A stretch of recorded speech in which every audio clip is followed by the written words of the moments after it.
नमस्कार, बहुत स्वागत है आपका। न्यूज स्टेट देख रहे हैं आप, मैं हूं आपके साथ शिवम सोनी। छत्तीसगढ़ में भी 70 विधानसभा सीटों के लिए चुनाव हो रहा है। दूसरे चरण में प्रदेश की कई दिग्गजों की प्रतिष्ठा दांव पर है, जिसमें पाटन और अंबिकापुर जैसी कई हाई प्रोफाइल सीटें हैं। दूसरे चरण में कुल 958 प्रत्याशी अपना भाग्य आजमाने चुनावी मैदान में उतरे हैं। रिपोर्ट आपको दिखाते हैं।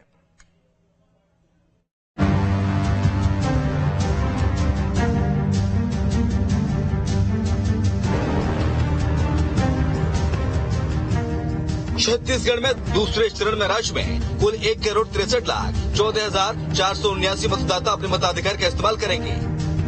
इनमें 81,41,624 पुरुष मतदाता हैं, जबकि 81,72,171 महिला मतदाता हैं। छत्तीसगढ़ में दूसरे चरण के चुनाव में 958 प्रत्याशी चुनावी मैदान में हैं। 70 विधानसभाओं में से केवल बिंद्रानवागढ़ विधानसभा क्षेत्र में 9 मतदान केंद्र, जिसमें कामरभोदी, आमापुरा, ओढ़, बड़े गोबरा, गवरगांव, गरीबा, नागेश, सबीन कशार और कोदुमाली में सुबह 7 बजे से दोपहर 3 बजे तक मतदान होगा।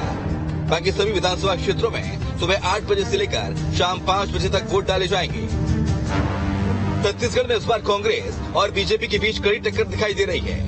दोनों ने चुनाव प्रचार में एक दूसरे पर जमकर जुबानी हमले किए। बीजेपी और कांग्रेस के साथ ही बीएसपी भी कई सीटों पर अच्छी फाइट करती नजर आ रही है। अमित जोगी की जेसीसीजे भी कई सीटों पर सियासी फेरबदल रखने का मादा रखती है। बात अगर छत्तीसगढ़ विधानसभा के वर्तमान स्थिति की करें तो 90 सीटों वाली विधानसभा में कांग्रेस के 71, बीजेपी के 14, जोगी कांग्रेस के 3, बीएसपी के 2 विधायक हैं। बात करें अगर 2018 विधानसभा चुनाव की तो कांग्रेस ने 43% वोट के साथ 68 सीटों पर जीत हासिल की थी। वहीं बीजेपी को 15 सीटों पर जीत मिली थी, जबकि उसका वोट प्रतिशत भी घटकर 33% पर आ गया था। जेसीसीजे को 5 सीटें मिली थी, जबकि उसे 7.6% वोट मिला था। बात बीएसपी की करें तो 3.09% वोट के साथ उसे 2 सीटें मिली थी। विधानसभा की 70 सीटों पर चुनाव हो रहा है। दूसरे चरण के चुनाव में कई दिग्गजों की प्रतिष्ठा दांव पर है। 22 सीटें ऐसी हैं जहाँ दिग्गजों के बीच सीधा मुकाबला हो रहा है। सबसे हाई प्रोफाइल सीट पाटन की हो गई है, जहाँ खुद मुख्यमंत्री मैदान में है। अंबिकापुर से डिप्टी सीएम टीएस सिंहदेव की सीट हाई प्रोफाइल मानी जा रही है, जिस पर देश भर की नजर होगी। वैसे 2023 की लड़ाई 2018 से काफी अलग है, क्योंकि 2018 के चुनाव में बीजेपी 15 सालों से सत्ता में थी, तो स्वाभाविक है उसके खिलाफ एंटी इनकम्बेंसी भी हो सकती थी।